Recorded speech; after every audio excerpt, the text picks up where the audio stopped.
It is 5 games left, 4 games left, I'm sorry, to kickstart the offense and in particular the running game.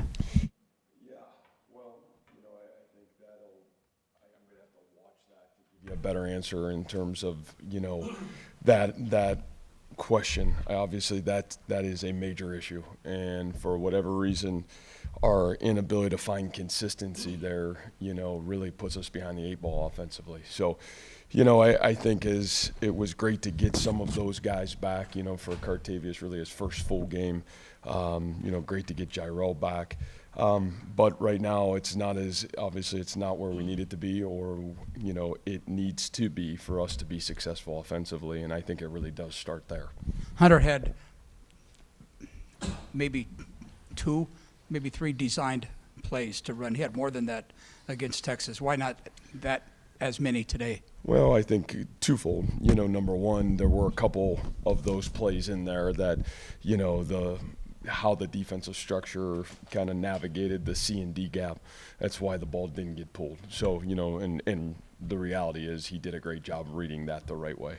I think those are, especially when you're going to ask to run the quarterback, you're doing that with risk of a lot of things as well, as I think you've seen in this conference. Just about every quarterback's not played the entirety of the season. So I think that, we're good enough to be able to run the ball with more consistency with our tailbacks, and I still think it starts there. So, I thought Hunter did a great job, though, when you ask about those decision-making plays, at the quarterback position. I thought he did a great job, and they obviously wanted the tailback to carry the football at times and not him carry the football at times. How do you feel about the play of your defense today? Especially the back end. It seemed like some of those guys were all over the place. Man, I just said that downstairs. I probably the best game I've ever seen TJ Tampa play. You're talking an elite wide receiver and a really good quarterback, and man, the play after play after play that he was able to make and show, I think, that was the final cap for him to become what we think is an elite football player. And I think he showed, all of those tools and more throughout the game. And, I think the entirety of that secondary, I thought really did a great job. And again, hats off. Our defense gave us every chance to stay in the football game and win the football game. And, the only, concerning piece of it is when we had a chance to really create great momentum. Obviously on the 4th and 3 on the fake field goal, that was tough because I think, they did such a great job getting that stop there that, those things are tough. And again, I sound like a broken record, but it's the inconsistency, right? It's, our inability to just sustain momentum and create that consistency that you got to do to win the football game. And so a lot of things like TJ that are out there in that football game, and that's the hard part. You see the growth in a lot of areas and still the inconsistency in others, and that's what's holding us back. It seemed like there were a lot of times where the momentum was kind of swinging your way. What stopped you guys from capitalizing on it and really building on it?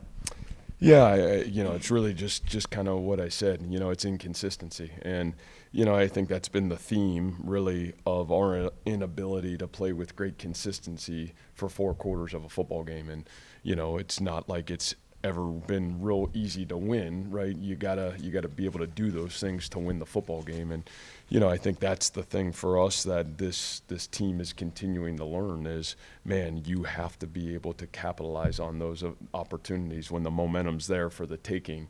You got to be able to make that play. And, and that's not just offensively, that's really globally at times. That's hindered us from maybe having the success that we have had the ability to have. And it'll be what gets us out of this too. It'll be the thing that springboards us forward. And, where do you get that? The only way I know how is you got to go back to work. You got to continue to pound away at your craft. And, it's not an attitude and effort thing, which I think we're all grateful for. But it is a detail and precision piece. And those things are earned through how you work Monday through Friday to get ready for the football game.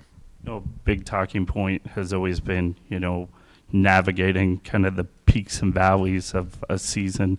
What's your message to your team right now while they're kind of navigating or going through the valley right now? Well, you're in a tough valley. And when you're in that valley, and we've been that here at times, as we've gone through the building phase of this program, we were in 18 when we were 1-4.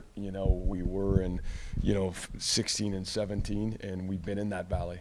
And what it takes is it takes your best players and the leadership of your football team to play a football. And, there's in some ways we're getting that, in some other ways we're not. And, we're going to have to continue to fight through that. And the thing that I am encouraged by is we have great leadership.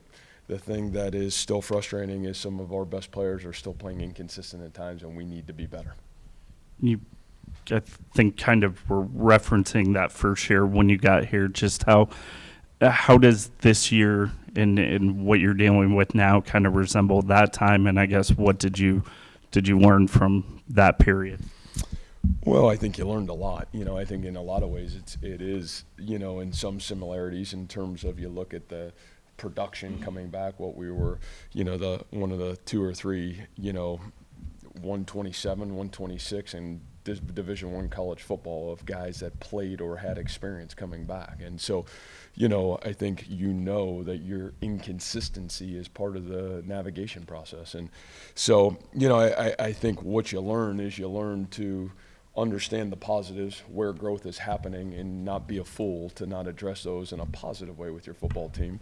And yet, have the courage where those areas aren't getting done to be able to stand up, address it, and challenge those guys or make changes to continue to put your team in the best position to be successful. And obviously that starts at the top with the head football coach. So, I got to do a great job of that and making sure we're addressing those things consistently as we go.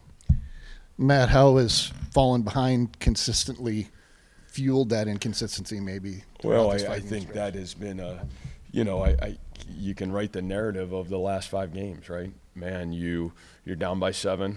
Then next thing you know, you're playing catch up. The game's not playing in your favor. So at times you kind of, you try to get it going faster, and sometimes now you're throwing the ball a little bit more, and then it's just like, I can write the narrative. They're all the same. And so I think the things that's frustrating about those things are we haven't, as coaches, we can be a huge piece of that as well, as we haven't maybe pressed that right button to play the game maybe the way we need to play the game to kind of swing it in our tide. And so, it's frustrating, and those things happen. That's part of the journey. But I think that has certainly not helped us, because I think there is a strong parallel there. The last 5 games, they've really kind of all looked the same in terms of how it started and at times how it's finished. You referenced the fake field goal being successful earlier. Is that something that can get lost in the shuffle of the 27-13 game, how monumental that was in terms of momentum? Boy, when I watch our kids, lay it on the line and make a huge goal line stop. And you're talking, I think that shifted from a 6-3 game to a 10-7 or 10-3 game. Yeah, I think that's a monumental play in the game, and again, it's easy to go down this rabbit hole, right? It is, especially when you're sitting where we are right now. There's a lot of momentum plays in all 3 phases, and today in the special teams piece of it, that was a huge football play where we had an opportunity. The defense lays it on the line, and then we end up giving them kind of get out of jail free card, and so that's tough. And so you look at that. I thought that was a huge play in the game. Matt, excuse me, you just referenced momentum, and rightfully so. That's football. You had a chance to get some momentum. You went 3rd and 1. Deckers in the first half, first quarter, second quarter. Yeah. I don't know where. Yeah. You know where I'm going with this. Deckers. Yeah, the snap. Deckers was in shotgun and instead of under center. What do you have to see there? We're not going to the under center world, Randy, are we? No. Here, and what happened was, right, we were going to shift into a play, and instead of shifting, the ball gets snapped, right? It's a detail deal, again, has that happened? Yes. Right, that's happened. How many times I've seen that happen? 2 or 3 times now this season. We get inside the opponent's 40-yard line, and we have something happen between the exchange with the quarterback and the center. And so, it's not that it's 3rd and 1, and you'd like to know if we were going to go under center on that, I'm sure. But the reality of the situation is, it can't happen. Those are critical errors that.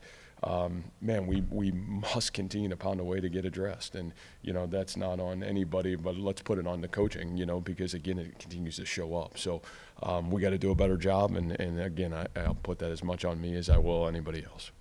mentioned, changes sometimes have to come. What kind of changes can come mid-season, I guess? Is it personnel type stuff, or what kind at this point can you kind of look at I to think you're evaluate? so young in so many ways. You're trying to really continue to find the right combinations of everything.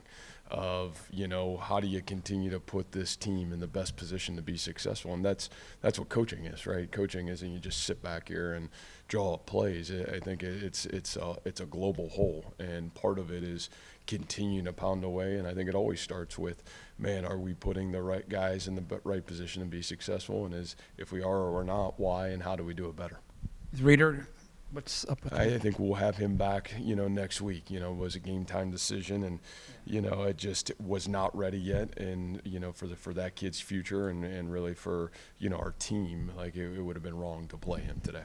And maybe I can end this on a positive. Your punter, I mean, seriously, put Oklahoma in some bad situations. Yeah, Randy, they're you talk about those two freshmen playing Sam linebacker. You start with Reader. I mean, man, not probably real pretty in the first half, and then the growth that those kids made from the second quarter on, man, you couldn't be prouder of those guys. A freshman punter, man, we think this Tyler Perkins has got a chance to be really special. You thought he did a great job, and we haven't done some of those things with the consistency at times, throughout our tenure here, but we think we got a great one for the future of our program, and a guy that's playing really good football for us. It's great to see Jace come back and have a really good day. So, I think there are a lot of things that we continue to grow through, but, man, we have to be better. I know that. I'm not naive, and our consistency must be better if we want to get out of this valley and get ourselves back in the win column. Thanks, guys.